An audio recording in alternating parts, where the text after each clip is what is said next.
আমরা এই মুহূর্তে আছি আমিশাপাড়া উত্তর বাজার, ঠিক খালের পাশে। আমরা যদি আপনাদেরকে একটু দেখাই, আপনারা এই যে এখানে দেখতে পাচ্ছেন প্রচুর পরিমাণ ময়লা জলাবদ্ধতা কিন্তু এটার কারণে হচ্ছে। একটু আমরা যদি এদিকে লক্ষ্য করি, এদিকে একটু দেখাও, এই যে নিচের দিকে আমরা দেখতে পাচ্ছি এখানে দোকানিরা বা বিভিন্ন জায়গা থেকে ময়লাগুলো ফেলে। এই সাইডেও আপনারা যদি দেখি এই যে দেখেন এইদিকে পুরোটাই, একটু এদিকে আসো আর এদিকে আসো, এই যে পুরোটা কিন্তু জলাবদ্ধতার কারণ হয়ে দাঁড়িয়েছে, ঠিকমতো পানি নামতে পারতেছে না। আমরা যদি এই পাশটা দেখাই, এই পাশেও সেম একই অবস্থায়।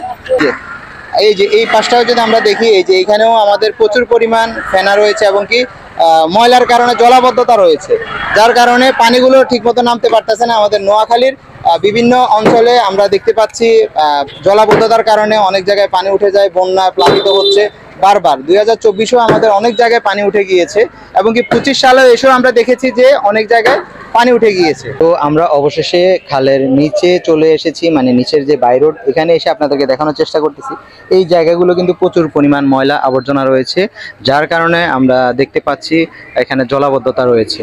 এবং কি এই পাশটা যদি আমরা দেখাই, এই পাশটা একটু ক্যামেরা ঘোরাও, ওই পাশটা একটু দেখাই। এই যে আমরা এই পাশটাতে আমরা যদি দেখতে পাচ্ছি, খালের ওই পাশটাতেও কিছু অবৈধভাবে দোকানপাট রয়েছে। দোকানপাটের কারণেও দেখা গেছে আমাদের খালটা কিছু বরাদ্দ হয়ে রয়েছে।